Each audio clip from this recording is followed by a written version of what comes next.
Hello, people of the interwebs. My name is Derek Gilmore, and welcome back. My long awaited return. Now, quite a bit has changed since my last official YouTube video. As you can see, I'm about 8 years older, and I've grew a nice beard here.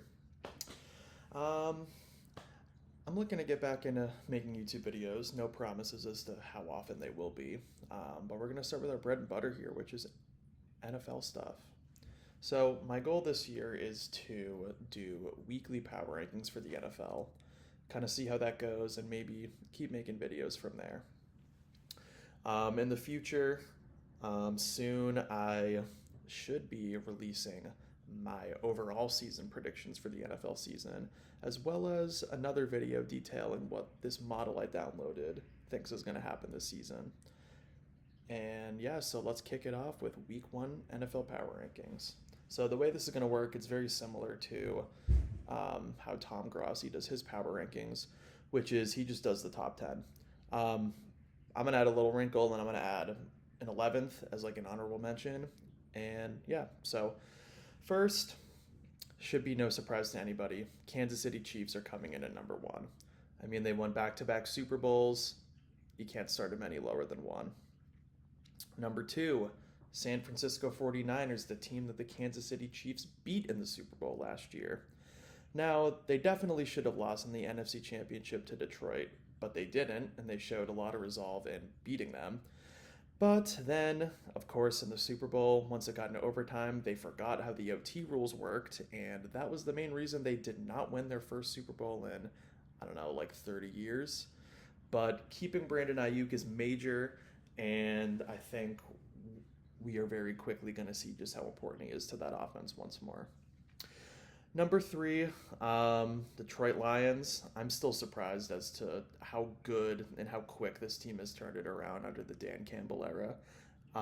Keeping Ben Johnson last offseason was huge, as I guess a lot of teams didn't want to give him the crazy amount of money he was asking for. And so, hey, he gets to stay in Detroit, and all Detroit fans can rejoice there. Number four, I'm going to put the Baltimore Ravens here. Gaining Derrick Henry is a big move. I don't know how much he has left in the tank, on the wrong side of 30 here, but we know he's a unicorn, so perhaps he'll rush for 2,000 yards and make me look like an idiot. Although, one thing I will say is they lost pretty much their entire coaching staff. Mike McDonald got poached by Seattle. They lost a bunch of coordinate. I think they lost a coordinator, and they lost a bunch of lower level like position coaches to offensive and defensive coordinator jobs around the league. So I think Baltimore we could see having a slow start, but I'm going to give them the benefit of the doubt here and start them off at four. Number five, the Cincinnati Bengals. I feel like everybody has completely forgotten about this team. Yes, last year was a nightmare season. Joe Burrow got injured, but I really think they should be back this year. Perhaps they'll start slow and quickly fall out of this top 10, but even if they do, I expect them to be back right in it at the end of the year. Number six, I have the Philadelphia Eagles. Nick Sirianni, after that collapse last year, perhaps on the hot seat. We'll have to see. I do love the coordinator hires they made, replacing both their offensive and defensive coordinator. Offensive coordinator, we have Kellen Moore, who I believe is coming over from the Chargers. And Vic Fangio is going to revitalize this defense. Yes, his scheme doesn't really work anymore, but Vic Fangio was always willing to adapt, which many of his disciples are not willing to do. Number seven, I have the Houston Texans. Really had a hard time ranking this team because, I mean, they came out of nowhere last year. Everyone expected them to stink. I remember them trading up for number two and number three and giving up their first round pick and wondering what the hell they were doing. But hey, they knew something we didn't. They had a great season. They added so much talent with Danielle Hunter, Stephon Diggs. I think seven's a really solid place for them to start. Number eight, the Green Bay Packers.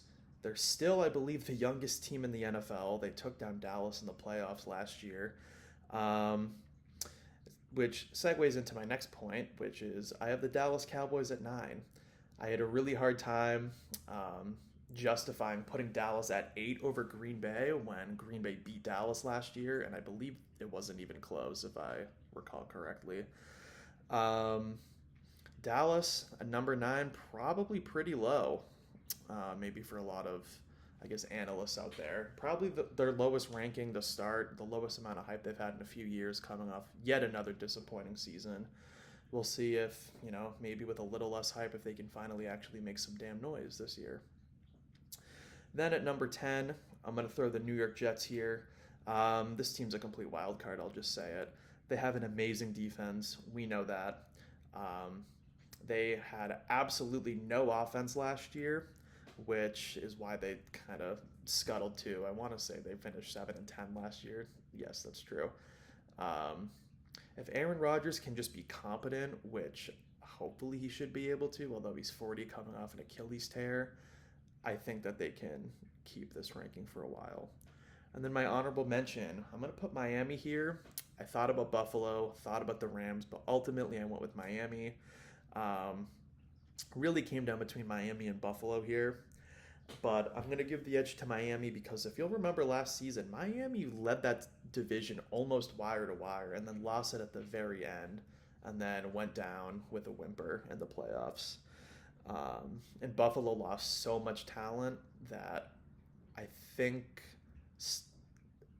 maybe it's a little bold, but I feel like right now they are the third best team in this division. And there is my power rankings to start the NFL season. We'll see how this goes, how much motivation I can continue to have to make these. But yeah, I had a good time.